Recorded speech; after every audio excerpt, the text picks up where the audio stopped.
debt nation where we are busy putting death out of business. And this is beep, beep, beep, emergency broadcast alert from Benzion 2020. Before we go there, let's thank our sponsors. That's Thrivous, best nootropics and geoprotectors on the internet. And if you share this post around, and the rules are in the description, you're going to get up to $160 worth of open source nootropics, open source geoprotectors, the best stuff you can find on the internet anywhere. Thrivous is the only company you'll ever want to go to. So we thank Thrivous so much. I am Transhuman Campaign, David Kelly as well. Thank you very much, doing a wonderful job. Now, crossing over to the United States, we have one of our favorites. It's Benzion 2020. Benzion 2020, the world is going through a bit of a crisis. And of course, our great leader, Gennady Stolyarov II, the chairman of the United States transhumanist-party, came on to give us an emergency broadcast to tell us how the USTP would respond to some of these measures. Now, we don't have time to go through every single proposal, but firstly, what did you think of that response? Did you enjoy the way he delivered that, and do you enjoy the ideas that is coming out of the United States Transhumanist Party at this time? Yes. So if you've been following the news, and I expect you have, you know that the United States has reached a point where we are making some response to these concerns. A stimulus initiative went through Congress just today. So these things are finally gaining traction. However, in spite of relative optimism over the passage of this stimulus package, the Dow still ended at a decade low. At below 20,000 today, dropping another 1,300 points. So even though this indicator, which I don't hold to be the most important of indicators of human development and well-being, but nevertheless, this indicator has continued to show us that public confidence is shaken to the core, even when steps are being made. And that's why I want to praise Chairman Stolyarov for the 11-point technologically oriented COVID response package that he presented earlier this week.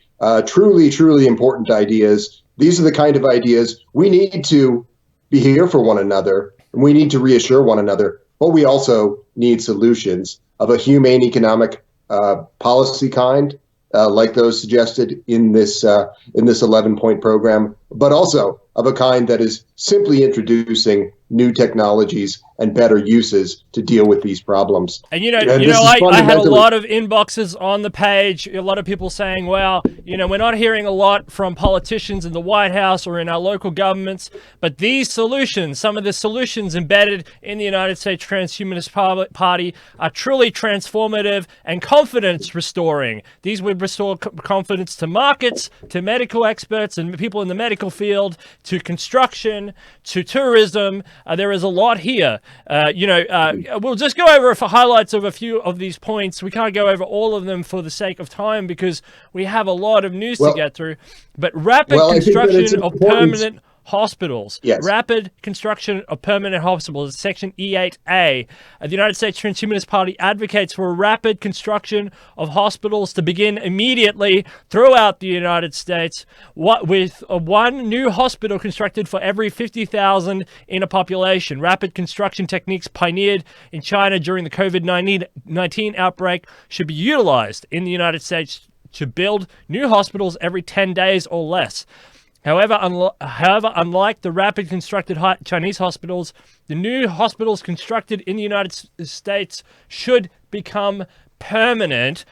This is great, and these are not just single-use hospitals either, Ben. When in times of need, in times of pandemics, in great trauma like this, they function as a hospital, and in peacetime, they function as a hospital as for local communities. But they also double as research centers, to conduct research on fighting diseases, including biological aging. I mean, this is a fantastic idea. What do you think? What do you think, Ben?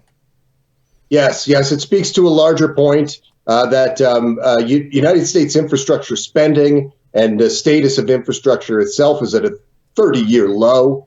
And we are now paying the toll, a very, very heavy toll indeed, for a lack of interest in maintaining these necessary features of our civil society. And this is truly a tragedy. So the measures in this 11-point program that describe the building of permanent hospitals, the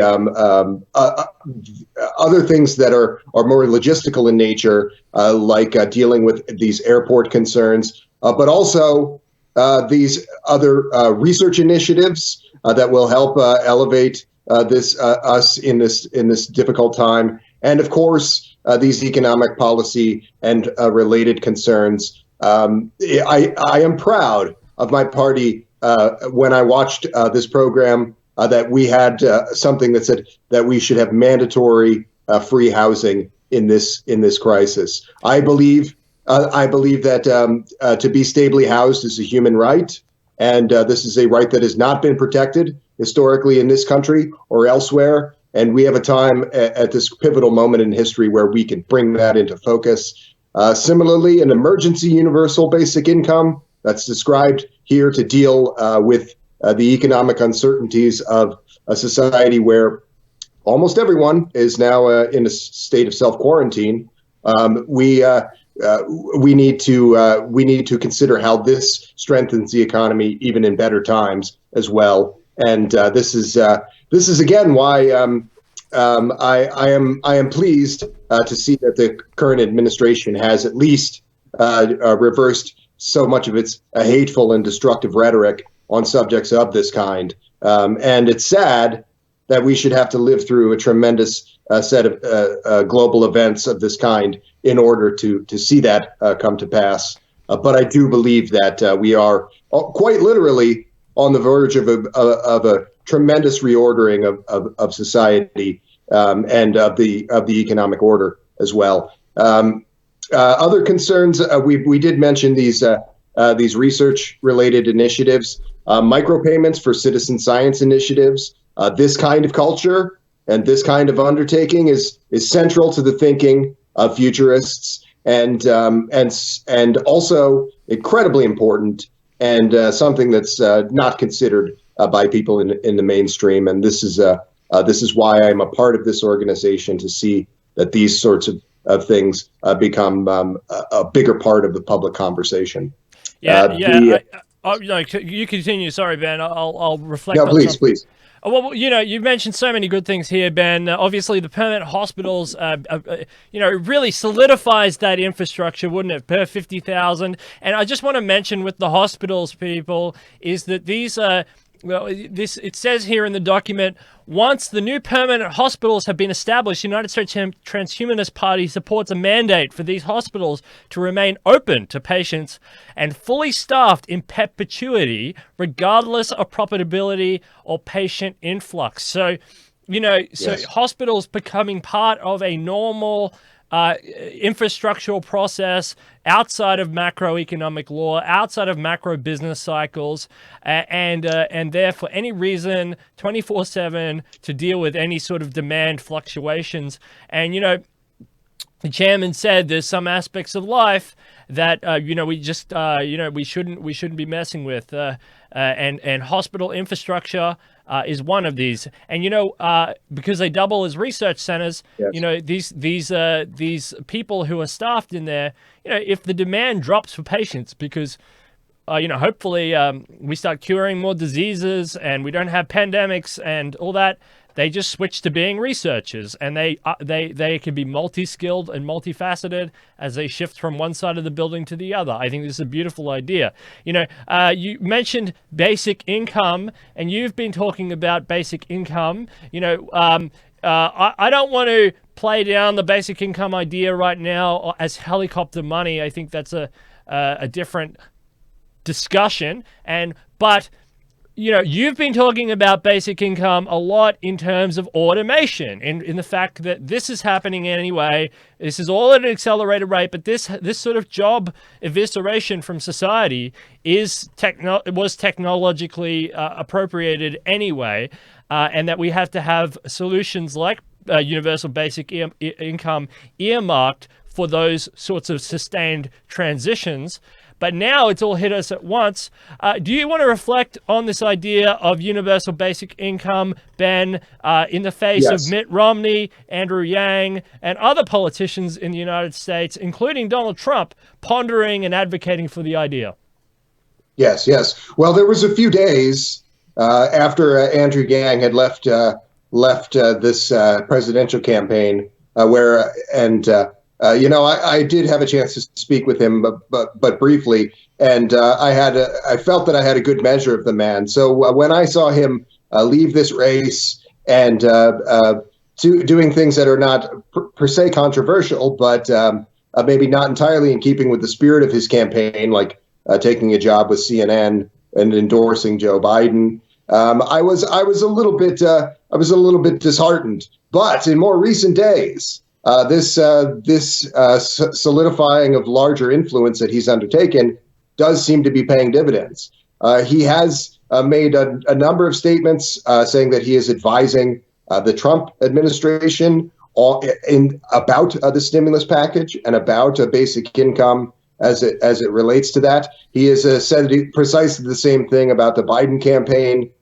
There's ample evidence that he is coordinating with these organizations. So this is somebody who is doing something, I believe, the good work in advancing this outcome. But there are larger matters, even than the coronavirus, as you mentioned. We are at the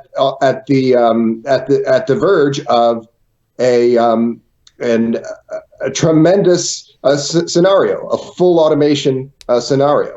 And that is something that is very much indicated by the sharp uptick in a time like this in the use of the services of Amazon.com, a full automation entity, effectively. They have done a good deal to move the society more closer to full automation. But that is indeed a double-edged sword because they have literally the economic weight of a country the size of Australia. Amazon has that amount of capitalization worldwide, but it has this tiny fraction of the citizens, so to speak. It has the employees of a small city, and so this is a difficult situation to be in when you're looking at fewer and fewer good paying working class jobs, fewer and fewer small businesses as well. We have to do something to fix this gap, and that's something I believe is to tax entities like Amazon and find novel means for funding a basic income, like the federal land lease program that we can sustain here in the United States. That would be used to fund my middle class freedom dividend in the futurist New Deal for America, and because the alternative is it's quite horrific. It's a scenario where automation has achieved these many good things for the marketplace, but almost no one really benefits to a high enough degree from that, and we see the dramatic growth in income inequality will pale by comparison in that scenario. So I would like to refer viewers to a discussion I had with Jason Mallory about this and how to create a system that would essentially allow, as automation grows, allow a mechanism through the U.S. Treasury and other related governmental bureaucracies to benefit and then feed those benefits through to middle-class families as well. There are other solutions out there as well. Ben Zion's solution obviously coming in with the futurist New Deal as well, Yes. which we support here on Debt Nation. Yes. You know, you mentioned And small businesses there, Ben, and small businesses section E8C is actually targeted that, and it's full compensation for affected businesses and workers in recognition of the severe, sudden, and often all-encompassing adverse economic impacts resulting from governmental closures. yes, and this is a moment in history where we are, as a civilization, forced to reflect on the hateful qualities of the austerity rhetoric that has sometimes dominated political conversations, and certainly gained a certain kind of dominance in the United States in recent decades. We need to compensate affected workers, affected businesses, and we need to see that other citizens besides are treated well in this kind of scenario. It cannot be overstated. And Ben, there's so back, so many dimensions to this topic in terms of the businesses and the workers. You know, there's the moral argument. It's the moral duty of the government to protect the health and wealth of the people. It's the moral duty of them, but also the fact that it's a security implication, Ben. If these people go out on the street and there's mass homelessness, a lot of these are the types of people that thought they could weather the storm. They have a little bit of hubris about them, and they are very tetchy. I mean, we've seen the protests in the good times. We've seen the protests that they're capable of and what they argue about. And now those same people who, en masse thought that they were going to ride through almost anything are now finding themselves locked out of the government initiatives here that are being thrown around by the White House. And this is why we need a new president. And this is why we need, the markets haven't yet even reacted to the fact that Joe Biden might be president. So I would expect another big crash on that news, because the markets are pricing in a whole bunch of uncertainty right now, but they haven't even reacted to the fact that Biden might become the president. It's Joe Biden versus Donald Trump now, I think. And you could expect another big crash on the back of that. But, for a security implication for just civil society, Main Street needs a bailout. These people who live on just-in-time wages, just like we have a manufacturing problem of just-in-time manufacturing. People who live on just-in-time wages, who live on the knife's edge of getting their rent paid. These people are going to be adversely affected, and those people aren't the sort of people who will go out quietly. These are the people who will kick and scream. What do you say? Yes, indeed. And if you're looking at this scenario where there is a civil unrest resulting from this economic uncertainty, and largely from income inequality and a lack of planning in these systems. You mentioned that this is not just these are not just bleeding heart talking points. And that's precisely why somebody like Andrew Yang is extremely popular on the right amongst people who would count themselves as economic conservatives. And that is because this kind of initiative strengthens the economy. It grows the economy. And I think that is an equally important point to. I just want to talk about that point right there. You've just said it grows the economy, and I think the economic rules are changing, Ben, especially with automation and stuff like this. The laissez-faire attitudes of yesterday. I can't fully agree. I never did fully agree with them. I will continue to say I'm a capitalist. But the laissez-faire attitudes of yesterday have definitely been shaken, especially with this Chinese production going down. You can't rely on laissez-faire because laissez-faire chases cheap labor, it chases the best currency risk, and it doesn't price in long-term risk. And people who take long-term risk, if they build in America, if they build in the USA, those are the people who are the first to get punished. All right. If they build in Mexico, the instability is such that they get punished, or they might have a cartel hijack their goods or services, and so they don't do that. They find the best way is to go to an authoritarian country halfway around the world and do business with them. And I think now that the world is waking up and saying, okay, we have to find a better solution. And, you know, I agree that some form of universal basic income going here forward for the entire world it has to be met, whether that's $50 a month, $100 or more, because you have a bunch of different mechanisms now that are all at play. And for the sake of global stability, giving people Project 222's mandate of food, water, and shelter is the global priority.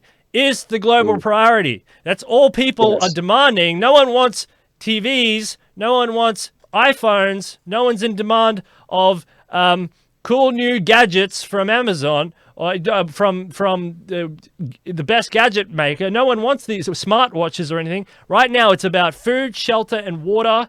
And how do we prepare for that? So yes, I agree. So I think the world has dramatically changed.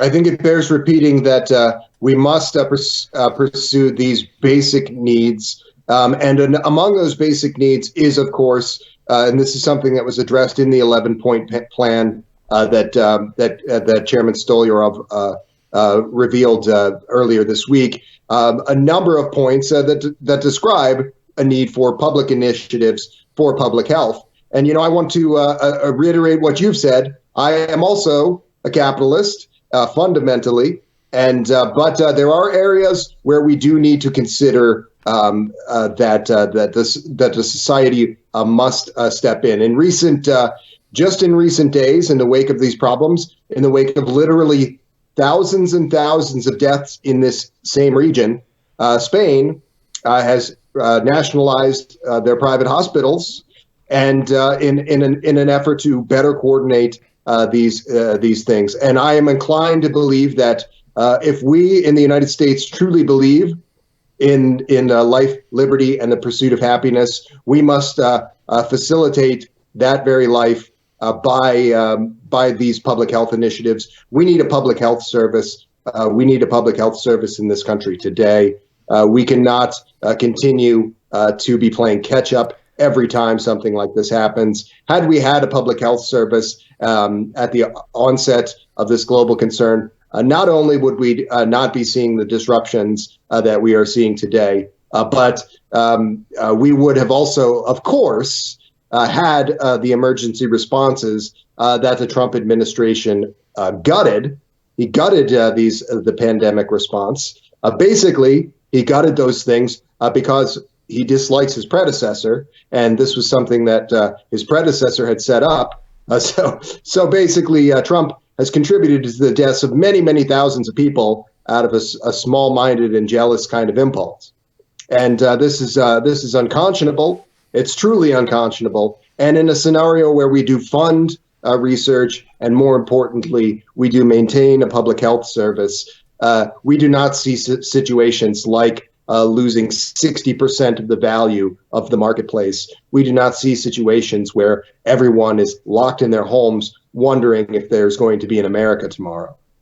Yeah, and this, you know, I have to agree with you a little bit there, Ben. I think this is a good time for reflection on how we run our society. Switching over to U.S. politics just quickly there, Ben. I'm saying it's now Joe versus Trump.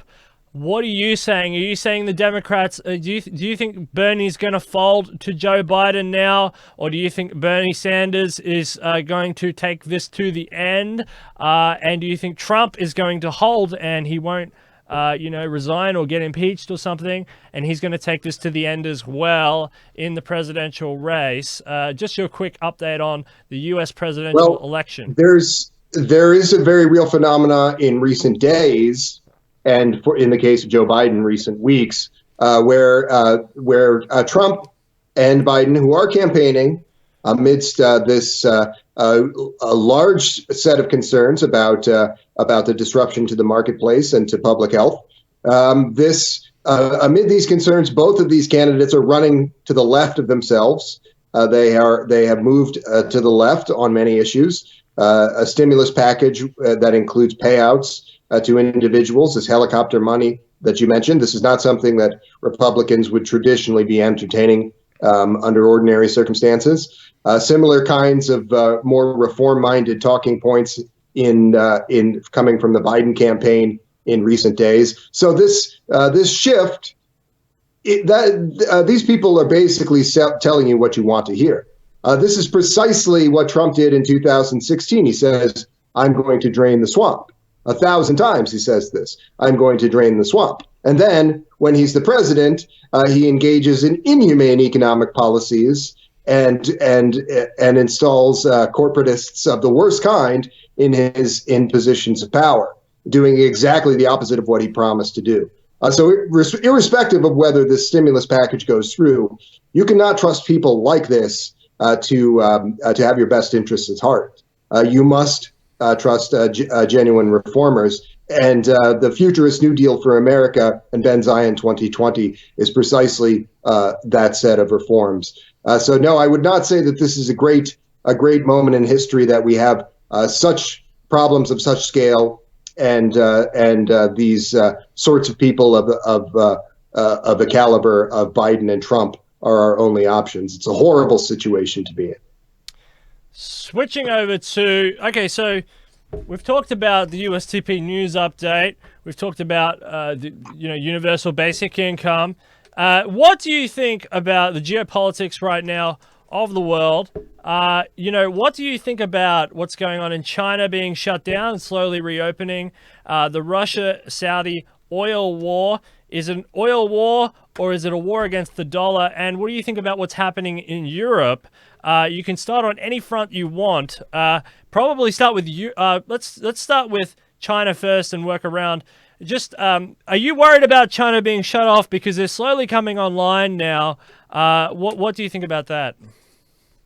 Yes. I mean, it's very concerning when the world's most populous country is, and arguably what could prove to be the greatest superpower of the 21st century, is in such a position, and in such a position with respect to the United States. This is a hybrid war that's going on over these coronavirus things between China and the United States. Are you referring to the virus, but also the U.S. journalists who are being evicted at the moment?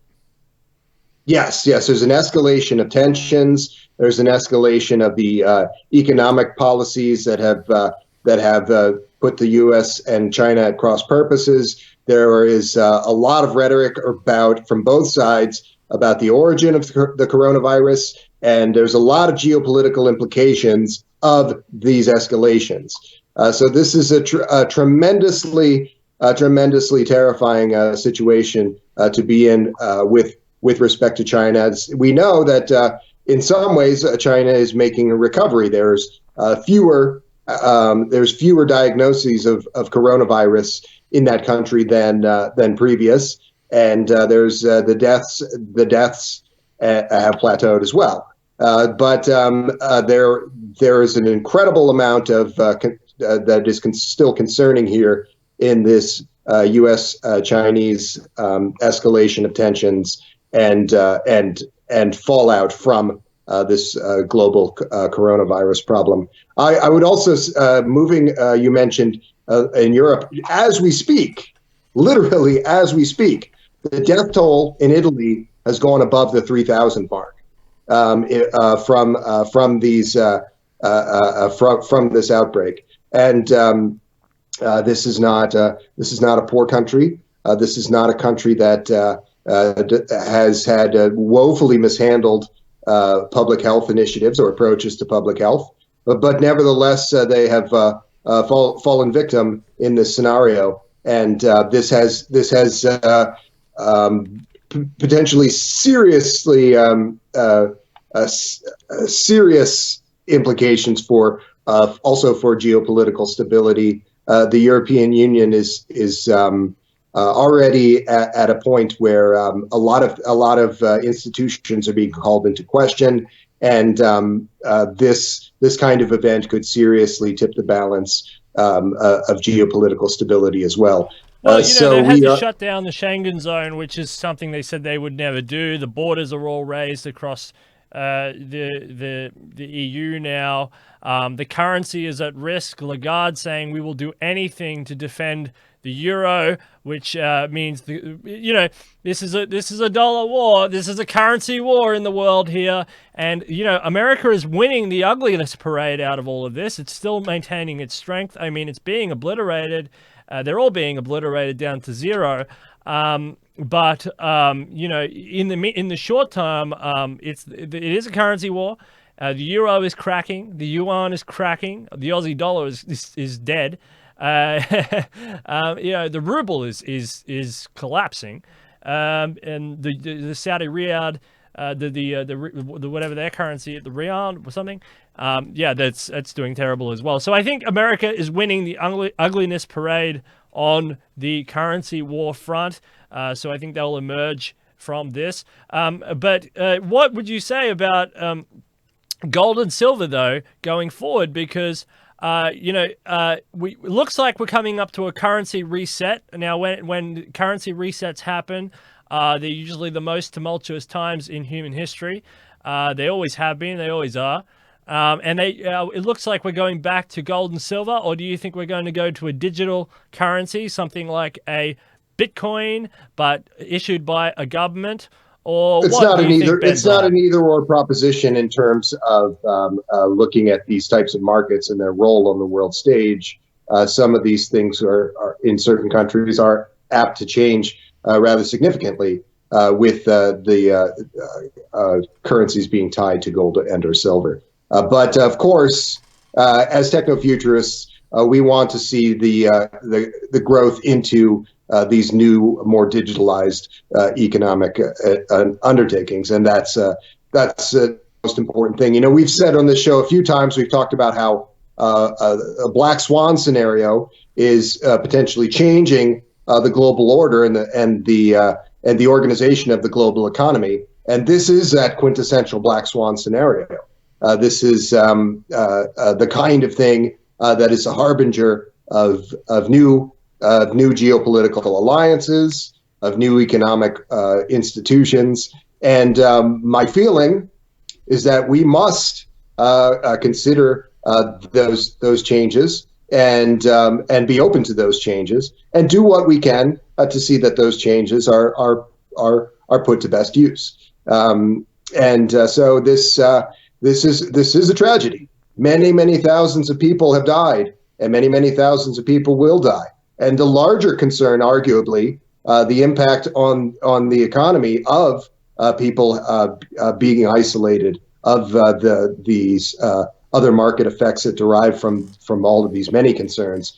I always argued in very early episodes of this show that the economy was the new nuclear weapons. We have had different weapons throughout history. We had, and the larger the weapons got, we think of weapons and we think of, say, the nuclear bomb, and we say, oh, that's a terrible weapon.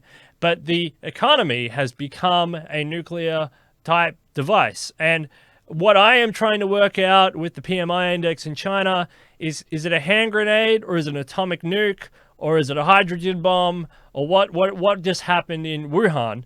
What type of weapon was that? Economic weapon was that that has been dealt to the world? And I'm trying to figure that out. And if it's only a 5% contraction in GDP growth, if you look around the world and if you look at live streams of freeways and stuff, there's a noticeable drop in activity. There's a noticeable drop in activity across the world. So if it's a 5% contraction, okay. But if it's more than that, well, the rise and re-rise of detonation. We are sitting here on the precipice of a new world. I won't add the third word because people will call me a conspiracy theorist. But it's true. And I think this is the beginning of the American century. I think everybody else is getting knocked out here. But we'll have to see what happens in the long run. Let's firstly Yes, and get through the and I short think run. we could, yeah, and I think that we should say of this. You mentioned this kind of taboo word among conspiracy theorists, or this trigger word among conspiracy theorists.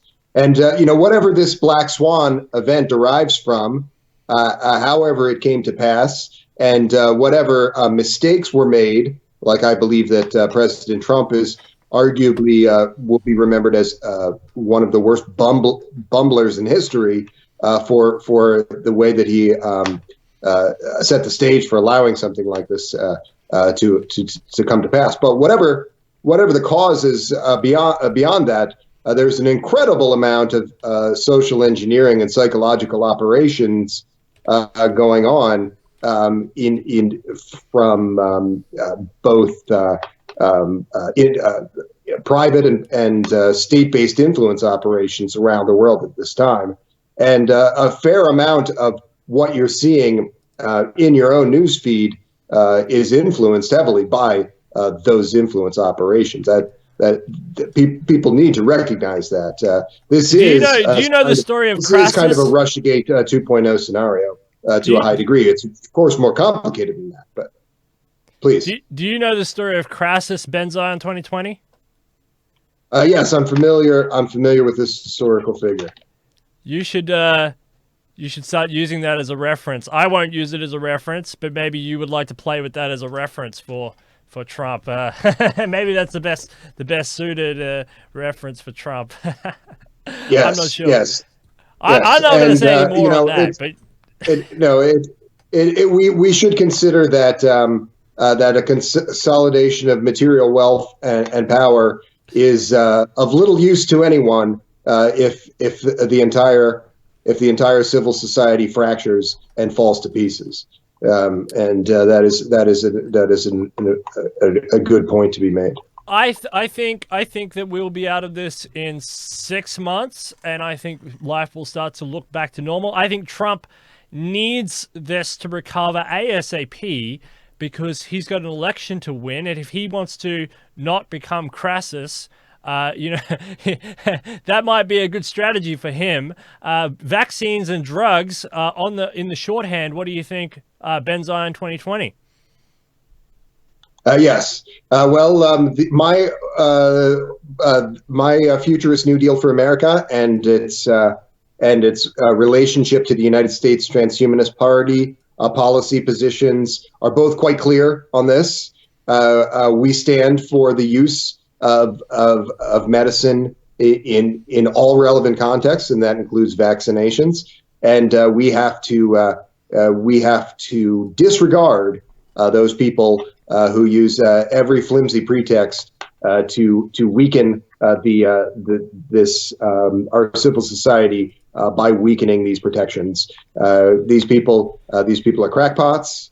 We need to be developing ever more vaccinations and protecting ourselves in this way. We have a duty to one another to be a little bit more skeptical and a little bit more understanding of the necessity of public health initiatives of a broad spectrum, including vaccination. Yeah, and the USTP is obviously about preventative policies, and this is something that people really need to think about in this great time of reflection. I'm calling it the great time of reflection. Hopefully I don't eat my own words on that. That's the most positive thing I can think of in this scenario, and I think you people out there need to think about preventative policies, and that's what the United States Transhumanist Party does. And even if you don't want to live within the bounds of the USTP or advocate for them as a party, take the core ideas out and throw them into your own party. Let's do this together as a world so that we don't have to suffer under the weight of bad policies anymore. And if you want to keep living like this, if you find this sort of Stalinistic behavior of life fun, well, then you can keep voting Republican or Democrat or whoever your two-party preferred system is, dictatorship in your country, and you can vote for them. but they're not going to help you, unlike the USTP, which actually has your interest and the interest of the whole human species at the core of what they do. And, Yes. now is the time to really start thinking about this. If you're locked in your house, start thinking about this. Indeed, yes. And, we spoke of the 11 points in this COVID-19 response package from the United States Transhumanist-Party.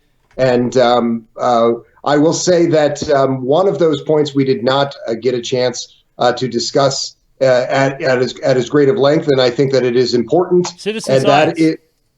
Well, we did talk about those things, but I was talking about remote learning in the education system. If we have a civilization that has paid family leave, paid childcare or subsidized childcare, a basic income that people can live off of, and that in most equally importantly in my mind also treats data as a human right as well. If we have all of those boxes checked, we can be moving toward a society where e-learning outcomes are on par with public schooling outcomes. And that is an important point, and one that is lost on many people in mainstream society. Many people right now, are thinking their children are not going to school at this precise moment.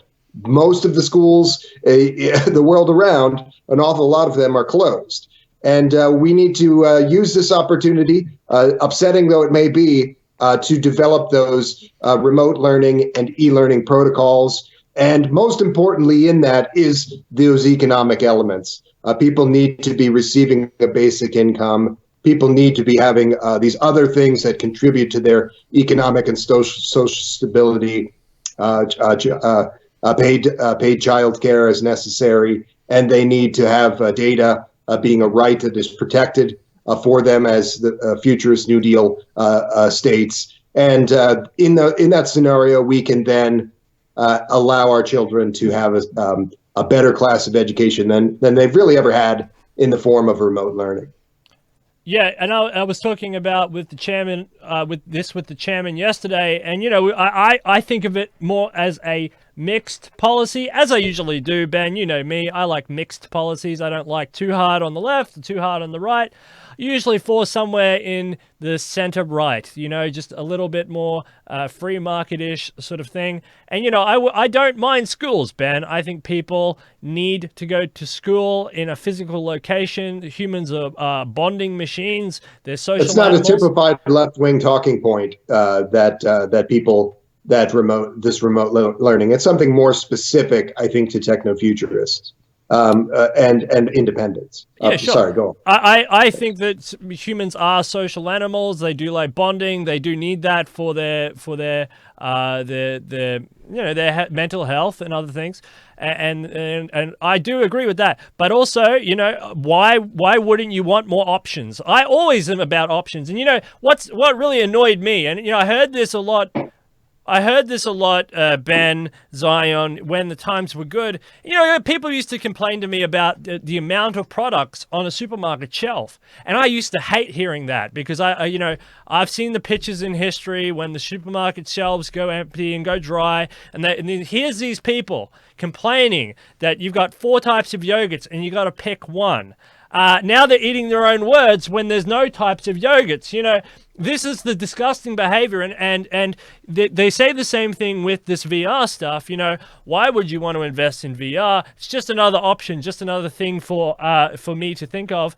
No, you're condemning people to no education. Okay, that's what you're doing. You're condemning countries to less productivity. You're condemning people to less educational growth, and also you're condemning first world countries and first world corporations, which can accelerate those returns. You're condemning third world countries and second tier countries from getting the spillover benefits so that their children can be educated in safe environments. And arguably, it's those people in those countries that need this more than people in the first world countries. I'm not saying that, I think that all people need these other options. all people need VR and reality, and they need online learning, and they need actual physical interaction with students and teachers and professors and everything as well.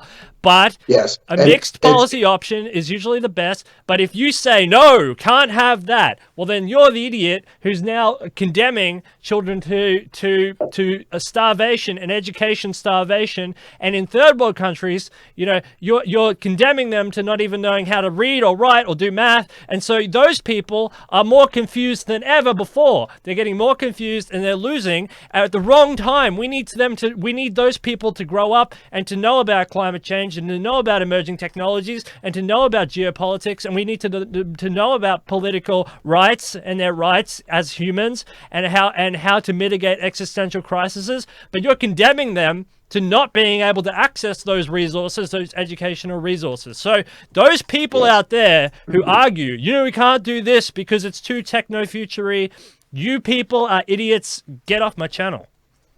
Yes, indeed. And I think that that does bear repeating. This class of low information voter, this class of low information engagement with the world around them. We mentioned this in the context of a basic income.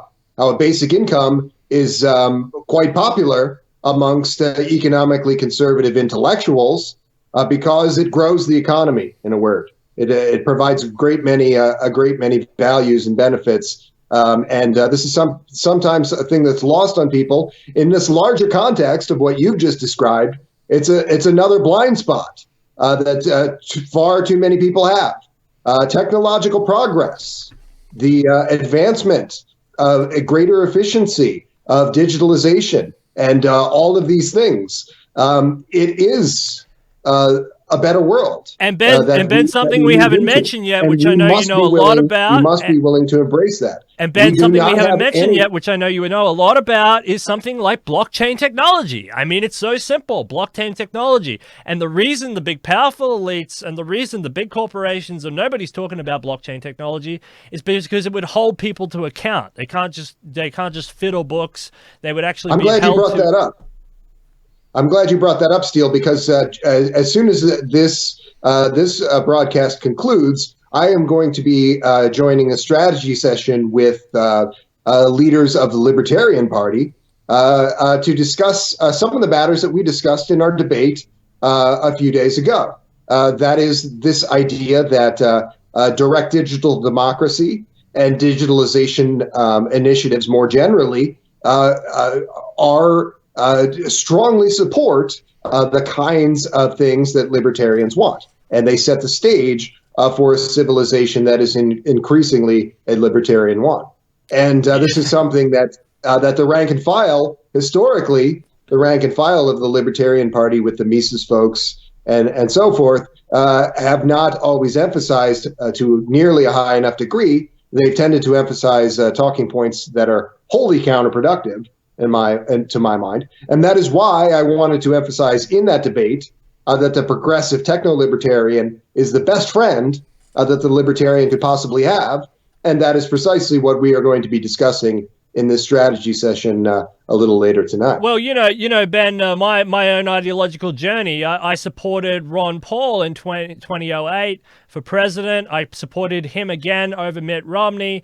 I didn't really take sides in the Mitt Romney-Obama because I was so upset by the bailouts, and I have been upset ever since by the bailouts in 2008. This was the most terrible policy, but it's not just one blip. We got to go right back to find the source of the cancer. But I'm glad that you're starting to look at the libertarians as friends in that way, because we're all in this together. We all need solutions together. And, you and I can find common ground in this sort of crisis, even though, we're ideologically a little bit opposed sometimes. But I'm glad, and I'm glad. And, I don't like Keynesians, because, I went to the Austrian school to find out the problems with the Keynesian people. And, but I don't advocate for Austrian economics. I just found the problems in the pipes, and I said, that's where the problems in the pipes are. By the way, everyone, this market's going to tank. Get ready. and people listened or they didn't listen. It doesn't matter now.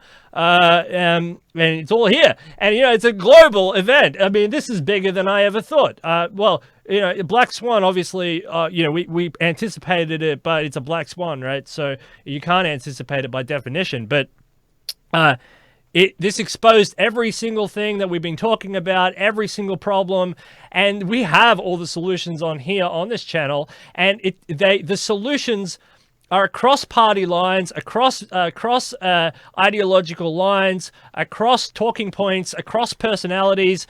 They transcend, okay, and they can be adopted by libertarians or communists or fascists or anybody who you want to talk about.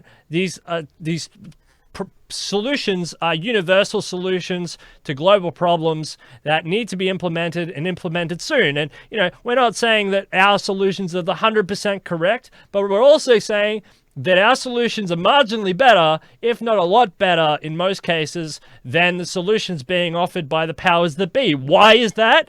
Because the powers that be want to keep power, they want to maintain power, and they don't want to do what's right for the people, because the people are peasants, the people are fodder, and as long as they're fodder, and they can maintain power, they're going to keep skewing the system in their favor. That's how it works, yes. Ladies and gentlemen. You are the peasantry class, and you need to advocate for solutions, because I tell you why this argument idea is better. Is because I don't know who's listening. I don't know who you are. You could be a politician in the United States in a small county, and all you have to do is whisper these solutions up the chain. I don't know who's listening right now. So you could be anyone, yes. A farmer, a fisher, a baker, a politician. I know plenty of Australian politicians follow me. I talk with them all the time, and they say, holy crap. So I know plenty of Australian politicians who follow this, but there's a lot of different people. I mean, this show has proven itself. We can have Mick Affey on, okay? Even the CIA is trying to get that guy. We can have Mick Affey on this show, okay? So, so we can do it here at Detonation, and we can give you the solutions, and you have to take these out and play with them. Ben Zion 2020, it's really, great to have you on again. Do you want to respond to that? Yes, I would like to respond to that. I do believe that we have had that butterfly effect in this organization. It's reflected in a pretty clear trajectory from our founder Zoltan Istvin advocating for a basic income to Andrew Yang championing that basic income within the Democratic Party with great success, to then now it's becoming something that's being literally coming to pass as we speak in the wake of this coronavirus. So this is something that I think that whatever the role of the transhumanist party in years to come, we can take great pride in that influence that we've seeded throughout the civil society. And I will say on this similar subject, I was looking at a New York Times article earlier today, and it's an irony that this article was in the New York Times. It refers to how the United States has a progressive groundswell, a great deal of interest in progressive policies, and yet there are moderate political figures who are coming out ahead, despite and how do we explain this disconnect between the electorate and the actual candidates? One word: gerrymandering. Yes, precisely, and also the likes of the New York Times and mainstream media, gerrymandering, political corruption. Yes. Anything to rig the system in favor of what the holds that little bit of power that they have left. And the authoritarians, Mayor de Blasio or these New York mayors or in San Francisco, they're being harsh. I mean, they're being a little bit power hungry over there right now. They're really stamping their feet. Do you think so? And I would say that in this difficult set of times, in this difficult set of circumstances, and when we're looking at this problem of a corporatocracy that is woefully mismanaged and has little regard for the well-being of citizens. In this time, you asked me what I thought of Senator Sanders at this moment in history, and my honest feeling is that Senator Sanders should enter the race as an independent or third-party candidate and remain in the general election. But that would mean Trump's going to win then. That would mean, right? Because that would split the Democratic. That's the end of the Democratic Party as we know it. That would be the end of the two-party system as we know it, but I do not believe that would foretell a Trump win. I think that the similarities in demeanor how large is the Bernie or bust movement versus the anti-Trump forever movement? I think that the number of independents who are clamoring for a real economic populist reformer is very large. I think that Sanders in the general election would dwarf these other two, and I think that those effects that we just described of the political corruption undermining the Sanders movement, I think that those things would be done away with once and for all if we made this bold move.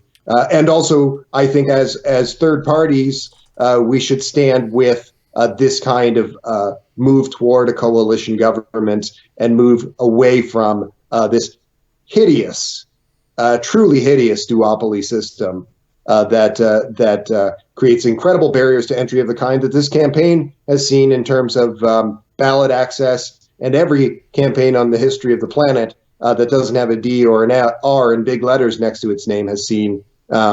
This is a situation that, like this change to the global economic order, like the changes besides, this is a situation that we must seize upon this moment in history to see it done away with once and for all. If you're right, that's the end of the Democratic Party as we've known it. That's the end of the two-tier system, and that is a huge change in the dynamic of American politics. Couldn't come a moment sooner. It's huge, Ben. That's huge. I'm excited, Ben. That is crazy news. And you know one way to see the corporatocracy, if you want to track this, how they respond to such a change, if this does happen, is look at advertising expenditure and maybe campaign contributions to both the Bidens and Trump, the Republicans and the Democrats. If Bernie does split, vs Bernie spending, which is actually mums and dads and workers, the working class, they who feel that they have been ripped off from the system. Now, do I totally agree with Bernie Sanders' policies? No. Do I agree that he's tapped into something right about America, right about the system that's been so mishandled? Absolutely, I do, and I stand with every single Bernie Sanders worker and supporter in that struggle. And the most important thing, they have been disenfranchised. They have been left out in the cold, and they are being ripped off by the system. And they do need representation. And it's worrying, Ben. It's scary. That this could be but it's a big shot for them. And if you're right, this is huge news, Ben. Huge news. Yes. And I think that the most important takeaway for anyone listening, maybe you share Steele's skepticism about some policy point or other of Sanders, but this ending, this overhaul to campaign financing, this getting money out of politics, this ending this disgusting mandate for voter suppression and gerrymandering and concerns of this kind. This is the reason why researchers at Princeton University and other political scientists have made a study of the United States and said that the United States is effectively a failed state in terms of its electoral processes because of these problems. And this is a problem that does not go away unless we are able to set aside our little fear-based sets of ideas about the two-party system and say it is time for this new day in America where we have publicly funded elections, where we get rid of dark money, where we see a true where voices like that of the Transhumanist Party and other third parties are elevated on the public stage. And that's not just the self-interest that I'm speaking from. That is, by any measure, a healthy civil society that we are severely lacking in these United States. Yeah, absolutely. You know, it's the end of do you remember the Lucky Strike back in the 30s or something, where smoking was cool? That era is going out the window, and people are demanding justice. All right, so Ben Zion, I know you got to go. You're a busy man out there, wherever you are in Phoenix. Actually, you're in a good place, Ben. Not bad bug out. Not bad. Well done. Yeah. Yeah, thanks. Trying to stay safe. Yeah, you stay safe, okay? And we'll keep talking to you on this campaign update. It's big news, Ben, and I want to encourage everyone to subscribe, share this around. You're going to get free Thrivous if you do it. I want to thank all the sponsors. I have to get a list. I keep forgetting to get a list, but that off my head, that's Future for Humanity Project, which is Future is in Your Hands. That's Chairman Gennady Stolyrov. That's the superfan Mike DeVerde. And I want to say thanks to Mike DeVerde for watching almost every episode we ever did. Mike DeVerde is probably smarter than most of the people on the planet right now, and more prepared. And I want to say thank you to a growing list of people, including David Shoemaker. Fantastic gentleman out there. You stay safe, Mr. Shoemaker. And I do have to get the list because it's a growing list of people. And, if you want to contribute to the show and help it survive, because I lost my job, $5 a month, and, we can keep this show going, not only going, growing. And we can become a reciprocal loop where I can support you guys eventually once we get ad revenue coming in and all this other stuff. And I can support you and you can support me, and we can go back and forth and we can ride this thing out together while generating the one most valuable currency, and that is information. Information right now is a currency that everybody wants, and we got it here at Det Nation. We got the best people. We've got experts from all around the world. We have information, which is the most vital currency at this point of time. Also, look after your health, your wealth, and everything else as well in these times of great struggle. Thank you so much, Ben. There's no better president for we can argue over all these different presidents, but we know who the real good one would be, and that's Ben Zion 2020. Thank you very much, and thank you very much for being with me over the years. I never regret it, Ben. Fantastic journey we've been on, and it's been great. So thank you so much. That's Det Nation, where we're busy putting death out of business. Join us on this road. Why wouldn't you join us? It's been fantastic. It's going to keep getting better. Thank you as ever, Steele, and please check out benzion2020.com. Learn more about the futurist New Deal for America. We are going to fix these many concerns that have led us to the precipice, and this is what we must do in these difficult times. Thanks again, Steele. Absolutely. Thank you very much, Ben.